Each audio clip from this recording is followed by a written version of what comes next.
पुराने समय की एक बात है। एक गांव में एक जंगली सूअर घुस आया और उसने किसानों के सारे खेत और फसलों को अपने पैर से रौंद डाला और किसानों के पशुओं को मारकर खाने लगा। यहाँ तक कि मनुष्यों की भी खाल खींचने लगा।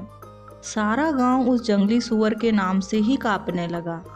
सब गांव वालों ने राजा के पास अपनी शिकायत पहुंचाई और जंगली सूअर से उनकी जान और माल की रक्षा करने की प्रार्थना की। राजा ने अपनी जनता को वचन दिया कि उनकी पूरी रक्षा की जाएगी। राजा ने घोषणा करवा दिया कि जो व्यक्ति इस जंगली सूअर को मार डालेगा उसे बहुत सारे इनाम दिए जाएंगे। पर वह जंगली सूअर इतना बड़ा और इतना भयंकर था कि किसान उसके पास तक भटकने का साहस नहीं किया करते थे। थोड़े से इनाम के लिए कोई भी अपनी जान गंवाने के लिए तैयार नहीं था। राजा को इस घोषणा से कोई सफलता नहीं मिली। जंगली सूअर सब लोगों के लिए एक बहुत बड़ा खतरा बनता जा रहा था और अंत में राजा ने घोषणा किया कि जो साहसी युवक इस जंगली सूअर को मारेगा, मैं उससे अपनी बेटी की शादी करवा दूंगा और साहसी व्यक्ति को बहुत सा धन इनाम में दूंगा। उसी गांव में एक बहुत ही गरीब किसान के दो बेटे थे। जब उन्होंने राजा की इस घोषणा को सुना तो दोनों ही उस जंगली सूअर को मारने के लिए तैयार हो गए। दोनों ही अपनी गरीबी से तंग आ चुके थे। बड़ा भाई बहुत ही धूर्त और चालाक था और अपनी ताकत पर उसे बड़ा घमंड था। उसने सोचा कि अगर मरना ही है तो क्यों ना अपनी बुद्धिमानी और चालाकी का परिचय देकर मरे। पर छोटा भाई बड़ा ही मासूम और भोला था। उसने भी सोचा कि भूख से मरने से तो अच्छा है कि दूसरों के लिए कुछ भलाई का काम करते करते मरे। पूरे गांव में इन दोनों के अलावा कोई युवक उस जंगली सूअर को मारने के लिए आगे नहीं आया। अगले दिन दोनों भाई राज दरबार में पहुंचे और राजा को उस जंगली सूअर को मारने की बात कही। राजा ने उन दोनों भाइयों को दो अलग अलग दिशाओं में जाने की सलाह दी ताकि वे उस जंगली सूअर को आसानी से पकड़ सकें। दोनों भाई दो अलग अलग दिशा में जंगल की ओर चल पड़े। अगली सुबह जब छोटा भाई एक ओर से उस जंगल में घुसा तो उसे एक बोना आदमी मिला। उसके हाथ में काले रंग का एक भाला था। बोना उस छोटे भाई के पास आया और बोला, तू बहुत मासूम और भोला है, तुझमें स्वार्थ नहीं है, तू दूसरों की भलाई के लिए मरने को भी तैयार हो गया। इसलिए मैं तुझे यह भाला देता हूँ। जब वह जंगली सूअर तुझे मारने के लिए तेरी तरफ बढ़े तो तू ये भाला उसके पेट में मार देना। इस भाले से उसकी क्षण भर में मृत्यु हो जाएगी। तुझे किसी तरह का कोई नुकसान नहीं होगा। छोटे भाई ने उस बोने से उसका भाला लिया और उसकी इस सहायता के लिए उसे हृदय से धन्यवाद दिया। फिर उसने वह भाला अपने कंधे पर रखा और निडर होकर जंगल की ओर चल दिया। काफी दूर चलने पर उसे वह भयंकर जानवर दिखाई दिया और उस जंगली सूअर ने उस लड़के को अपनी ओर आते हुए देखा और वह तेजी से झटपटाया। छोटे भाई ने तत्काल वह भाला उसके पेट में मार दिया। भाले के मारते ही उस सूअर के प्राण निकल गए। छोटे भाई ने उस बोने को मन ही मन धन्यवाद दिया और उस जंगली सूअर को कंधे पर डालकर घर की ओर चल दिया, क्योंकि उसे राजा के सामने पेश करना था।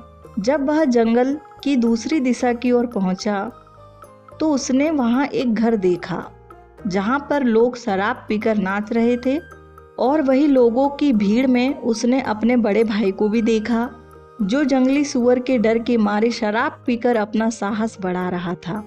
जब उसने अपने छोटे भाई को मरे हुए सूअर के साथ देखा तो उसका हृदय द्वेष से भर गया। उस चालाक और घमंडी भाई को यह बहुत बुरा लगा कि उसका मूर्ख भाई उस सूअर को मारकर राजा की खूबसूरत लड़की से शादी करे और बहुत सारा धन पाकर ऐश की जिंदगी बिताए। उसने बड़े प्यार से छोटे भाई को अपने पास बुलाया और बोला, मेरे प्यारे भाई, इतनी बहादुरी का काम करके तू बहुत थक गया होगा। आ मेरे साथ यहाँ कुछ देर आराम कर और यह बढ़िया शराब पीकर अपनी थकान मिटा। फिर हम दोनों एक साथ राजा के पास चलेंगे। छोटे भाई को अपने भाई की यह बात अच्छी लगी। उसने सोचा कि उसका भाई सचमुच उसका कितना ख्याल रखता है। अपने बड़े भाई को उस बोने के दिए हुए भाले के बारे में भी बता दिया और यह भी कि किस तरह उसने उस भाले से उस भयंकर जंगली सुअर को बिना किसी परेशानी से मिनटों में ही मार डाला। बड़ा भाई अपने छोटे भाई को देर तक शराब पिलाता रहा। जैसे ही अंधेरा होने लगा, उसने अपने छोटे भाई से वह जंगली सुअर लेकर अपने कंधे पर डाला और उसका हाथ पकड़कर अपने साथ ले चला। वह छोटे भाई को अब सीधे रास्ते से न ले जाकर एक पुल के रास्ते से ले गया। शराब पीने और अंधेरा होने की वजह से छोटे भाई को रास्ता साफ नजर नहीं आ रहा था। वह बड़े इत्मीनान से अपने बड़े भाई का हाथ पकड़कर चला जा रहा था। जब बड़ा भाई पुल के बीचों बीच पहुंचा तो उसने अपने छोटे भाई को पुल से धक्का दे दिया। बेचारा छोटा भाई तैरना भी नहीं जानता था। छोटा भाई वहीं पानी में डूबकर मर गया। बड़े भाई ने पुल से उतरकर उसे पानी से निकाला और नदी के पास ही उसकी कब्र खोदकर वहीं दफना दिया। बाद में उसने वह जंगली सूअर अपने कंधे पर रखा और सुबह होते होते राजा के दरबार में पहुंच गया। उसकी बहादुरी से खुश होकर राजा ने उसे बहुत सा धन दिया और शीघ्र ही अपनी बेटी से उसकी शादी करने की घोषणा कर दी। जब कई दिनों तक छोटा भाई वापस नहीं आया तो उसके माँ बाप और गांव वालों ने अन्य आदमियों से उस छोटे भाई के बारे में पूछना शुरू कर दिया। बड़ा भाई सभी से कहता रहा, कहीं उसे उस जंगली सूअर ने मेरे मारने से पहले ही खत्म तो नहीं कर दिया था। अगर वह जिंदा होता तो अब तक जरूर वापस आ जाता। सब लोगों को विश्वास हो गया था कि उस छोटे भाई को जरूर उस सूअर ने मार डाला होगा, मगर भगवान की नजरों से तो कुछ नहीं छुप सकता। सच्चाई तो एक न एक दिन सामने आ ही जाती है। कुछ समय बाद एक गडरिया अपनी भेड़ों को उस पुल के पास चरा रहा था। तभी उसे वहां पर बर्फ की तरह सफेद एक हड्डी दिखाई दी। उसने सोचा कि वह इस हड्डी से एक अच्छी सी बांसुरी बना सकता है। चूंकि उसे बांसुरी बजाने का बहुत शौक था, उसने वह हड्डी उठा ली और उसमें चाकू से छेद करने लगा। उसी समय वह हड्डी गाने लगी, ओ प्यारे गडरिया, तू मेरे पास आ, मेरी हड्डी को बजा। मेरे भाई ने मुझे मारा, इस पुल के नीचे धकेला, उस जंगली सुअर के लिए, उस राजा की बेटी के लिए। हड्डी इस तरह से गाना गाने लगी।